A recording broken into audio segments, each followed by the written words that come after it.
On May 12, 2022, a woman is walking alone near the forest when she notices someone following her, a man in a hood, holding something sharp.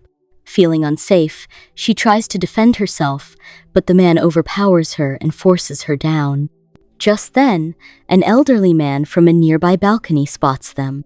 Thinking it's just young people messing around, he calls out and comes closer. Startled, the hooded man runs away. The next morning, May 13, Miji eats French toast while watching a singer's interview on TV. After breakfast, he gets ready to take a pill called Xenox, part of a study for calming anxiety. His grandmother notices and asks if he's feeling sick. Miji tells her it's just for prevention.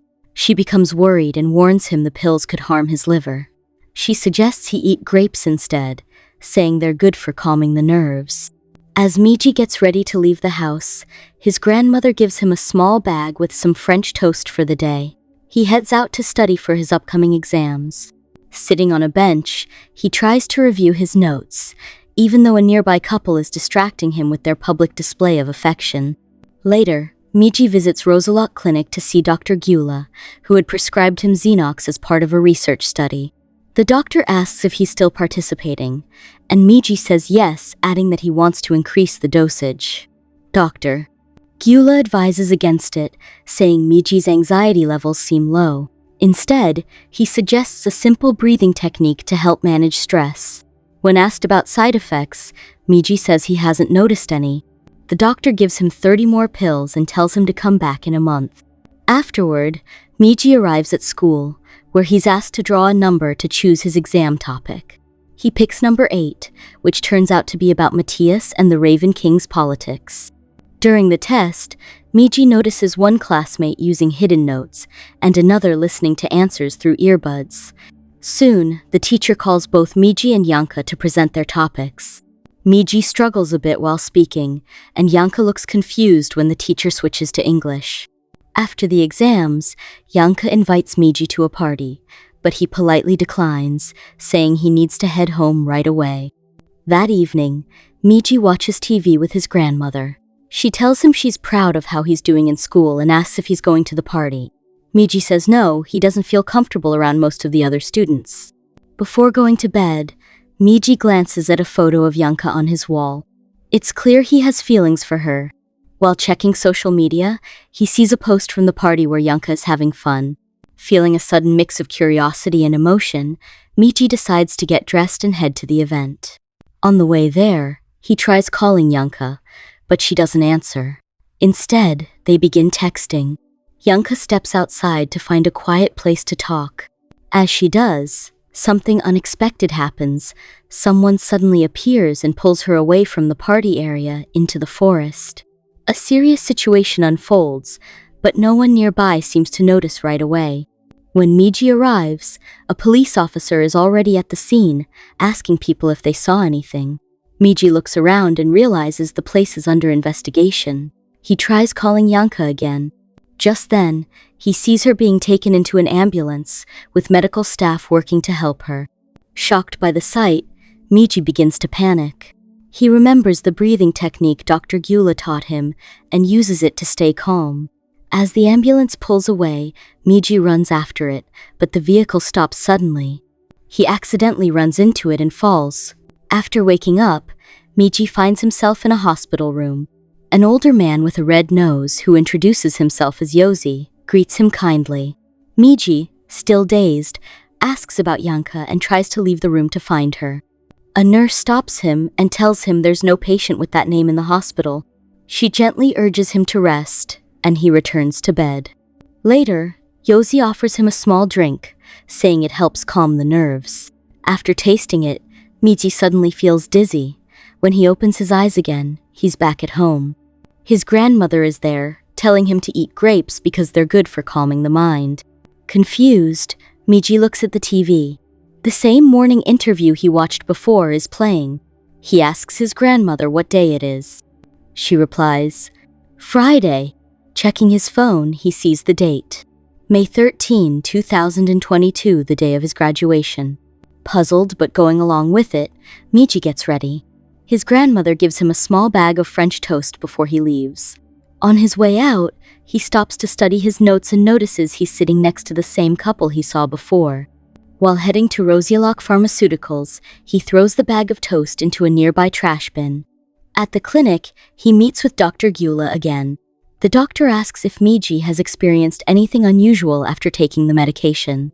Miji explains that he had a strange experience where everything seemed to repeat, like a dream happening twice.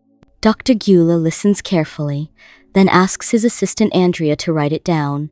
He informs Miji that other people in the study have reported similar things. He then tells Miji the experiment is ending and gives him a different prescription to try. Dr. Gyula tells Miji that another participant in the study, a person named Bella, also had strange side effects. Bella believed he could see the future after drinking alcohol while taking Xenox, and later had to be taken to a mental health facility. Concerned by the similarities, Dr. Gyula reports Miji's case to the project director and suggests ending the experiment. The director, however, refuses. He tells Dr. Gyula the study will continue, and if the doctor disagrees, he's free to leave. After the appointment, Miji goes to school, and once again draws number 8 for his exam just like before. The day feels like it's repeating itself. Yanka invites him to a party again, but this time, Miji says yes right away, determined to change what happened last time. At the party, Yanka walks over to the minibar and grabs a drink. Miji hesitates, remembering what mixing alcohol and medication did to others, but Yanka shows him a fun way to drink it, adding salt and lemon. Curious but cautious, Miji tries it. Surprisingly, he feels fine. As the night continues, Miji and Yanka share a slow dance. They grow closer, and the evening ends without any problems. The next morning, though, things take a turn. 2 police officers arrive and ask Yanka questions about her friend Ildiko, who was found injured near the forest behind the pub. Yanka is shocked and deeply saddened. Miji stays by her side, trying to comfort her. He quietly begins to form a plan. He couldn't stop what happened last time, but maybe now he has a second chance to make a difference. Hoping to go back in time, Miji returns to the pub and tries drinking a pear-flavored fruit brandy. When nothing happens, he samples other flavors too. Still, no time travel, only a bad stomach. Feeling dizzy, Miji accidentally throws up near a stranger. Embarrassed and frustrated, he gives up and heads to the hospital in search of Yazi. At the reception, the nurse refuses to give out any patient details, so Miji walks the halls, asking around for an elderly man with a red nose. Eventually, someone points him to a room at the end of the hallway. When he gets there, another patient tells him Yazi is actually in group therapy. Before going, Miji checks Yazi's bed, hoping to find another bottle of the same drink, but finds nothing.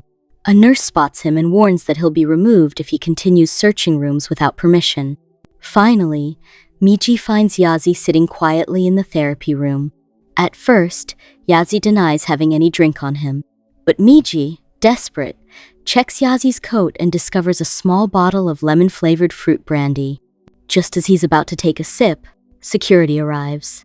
In the chaos, the bottle spills on the floor.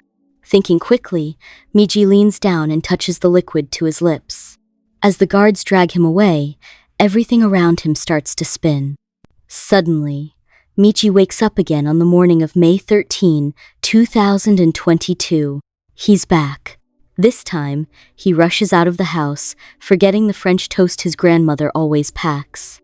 He makes his way to the hospital and lies about how the medicine made him feel. When handed the 30 tablets, he takes them all at once, convinced it's the only way to stop what's coming. At school, just before the exams, Miji quietly gives Yanka a quick kiss on the cheek and suggests she pretend to speak in English during her oral test. He then picks number 8 once again and answers with confidence. After school, he heads to the hospital to meet Yazi. Miji offers to trade him a drink for the special brandy he once had. Yazi agrees and reveals that the drink is made from red apples and vegetable scraps. Miji thanks him and brings the bottle home, placing it carefully in a box in his room. That evening, Miji goes to the party with Yanka, but this time, he watches everything more closely. As they talk and dance, he keeps an eye on Ildiko. When he sees her quietly leave the pub, he becomes alert. Before following, he tells Yanka not to leave the party under any circumstance. To be safe, Miji carries a mug with him and trails Ildiko to the edge of the forest. Hidden behind a tree, he spots a hooded man moving toward her. The man seems to be preparing for something dangerous. Without hesitation, Miji jumps in and uses the mug to knock the man down, stopping the situation before it gets worse. Ildiko, frightened by what just happened, runs back to the pub and tells everyone that Miji was in a fight. Meanwhile, Miji removes the man's hood and sees his face clearly. He also takes the man's wallet before slipping away, not wanting to be mistaken as the attacker. He rests quietly on some nearby steps and checks the wallet. Inside, he finds the man's ID and finally learns his name, Tamash. When Miji returns home, his grandmother is alarmed to see him hurt. He explains that he stepped in to protect a friend from danger. She gives him a calming pill and offers to help treat his wounds. Moments later, a police officer arrives at the door asking for Miji. Thinking quickly, Miji drinks the special fruit brandy just before being handcuffed. But instead of going back to the morning of May 13, he finds himself at the exact moment when his grandmother had first offered to clean his wound. Suddenly, everything makes sense. Tamash is gone and it was Miji himself who caused it. The time jumps only take him back to when he last took the calming pill. Knowing the police will soon return, Miji tells his grandmother not to open the door. He quickly drinks the brandy again, hoping to return to that same moment with a better plan. This time, he takes the bottle with him and leaves the house only to find the police already outside. Startled, Miji runs and drinks the brandy again as he goes, trying to jump back in time once more. Now, with a new approach, he tells his grandmother not to tell anyone where he is. When the officer knocks, Miji hides. After they leave, he asks his grandmother to take the pill and brandy. She tries, but nothing happens. Miji starts to see that time travel may work differently for each person. Feeling lost, Miji takes a small knife and leaves. He sees a news report showing him as the attacker. Ianka calls, but Miji hides his location. She tells the police he's taking medicine for anxiety. The next morning, Miji drops the knife at the pharmacy. A stranger calls the police, so Miji rushes to see Dr. Gyula. Miji tries to make the doctor drink the special brandy to time travel, but the doctor refuses most of it. Miji cuts his hand and threatens to keep the knife out unless the doctor listens. He has Andrea tie up the doctor. The doctor wonders if Miji is hallucinating, but Miji says the brandy helps him travel in time. Miji forces the doctor to go back with him to May 13, 2022, to save Yanka. Desperate, Miji makes Dr. Gyula drink the special brandy, but the doctor feels nothing. He says the pill only tricks the mind. Police suddenly enter, and Miji escapes but is caught and arrested. As he's taken away, Dr. Gyula reacts strangely and travels back in time to December 2, 2019. Worried, the doctor checks on other participants and starts changing his reports to say the pill is unsafe. He convinces the director to stop the experiment, though he keeps some pills. That night, the doctor studies the lottery numbers, drinks the special brandy, and travels back in time. Using what he remembers, he wins the lottery. Almost 2.5 years later, on May 13, 2022, the doctor is wealthy and visits Miji at school. He says he is from the stars, here to observe humans. He tells Miji to go to the party with Yanka and pick his lucky number for the exam. Miji chooses number 8 and does well. At the party, Miji and Yanka dance and share a moment. Nearby, the police arrive just in time to stop Tamash, thanks to the doctor's tip. Thanks for tuning in. Don't forget to subscribe, hit the bell icon, and stay connected with us.